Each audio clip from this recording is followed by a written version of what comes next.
National Program for Control and Treatment of Occupational Diseases. If we'll see the burden of occupational diseases in injuries, there are around 100 million occupational injuries causing 0.1 million deaths in the world according to WHO. It is also estimated that in India 17 million occupational non-fatal injuries, which are accountable 17% of the world, and 50,000 fatal injuries accountable 50% of the total deaths due to occupational injuries in the world and occur each year in India. Out of 11 million cases of occupational diseases in the world, 1.9 million cases, that are 17%, are contributed by India, and out of zero point 0.7 million deaths in the world, 0.12 million is contributed by India.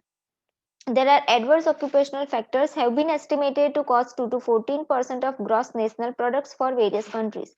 As the incidence of occupational related morbidity and mortality is very high in India, the amount paid as compensation for deaths as well as disablement resulting from work related injuries in India has increased from rupees 8 million in 1961 to 186 million in 1997.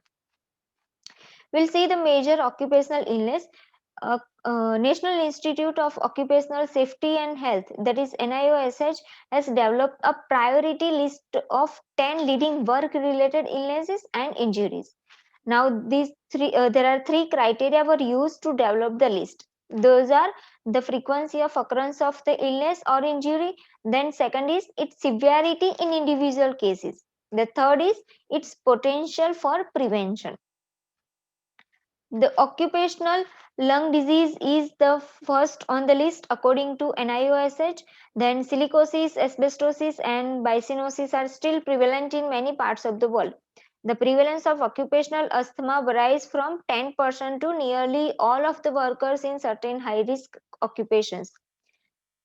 National Institute of Occupational Safety and Health considers the occupational cancer to be the second leading work related disease, followed by cardiovascular diseases, disorder of reproduction, neurotoxicity, noise induced hearing loss, dermatological conditions, and psychological disorders.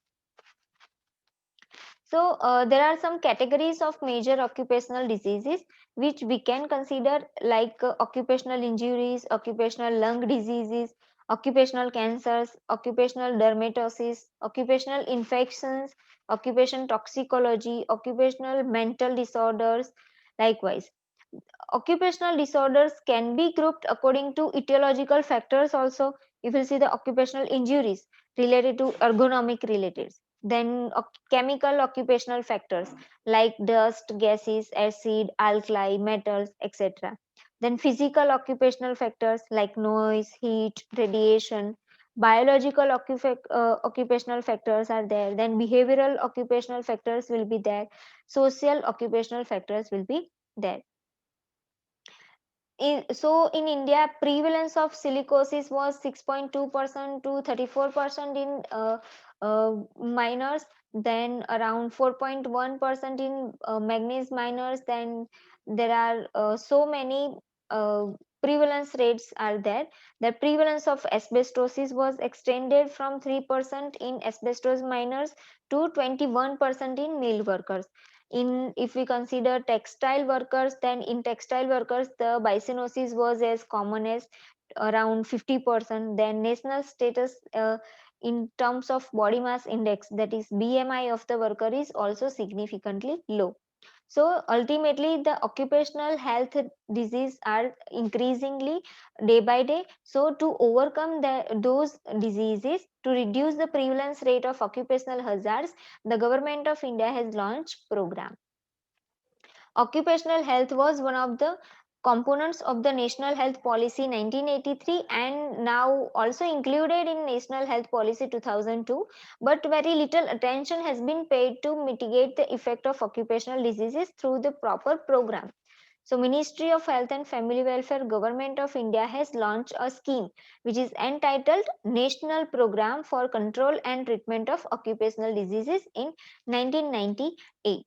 The National Institute of Occupational Health, Ahmedabad, that is ICMR, has been identified as the nodal agency.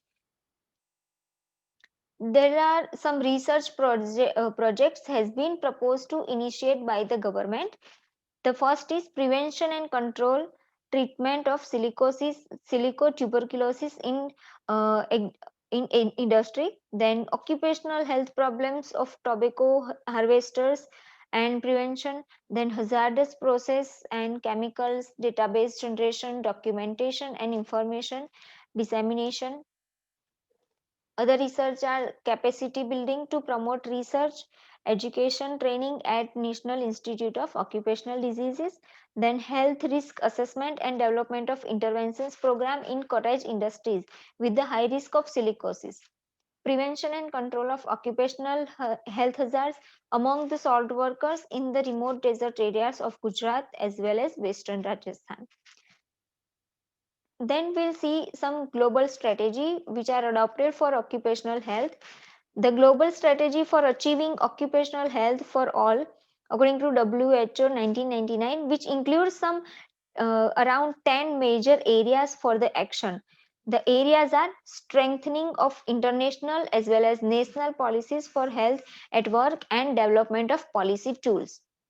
Then developing healthy work environments to reduce the prevalence rate, the developing healthy work policies and promoting health at work, and then strengthening the occupational health services, establishing support services for occupational health. The next strategy is developing occupational health standards based on scientific risk assessment.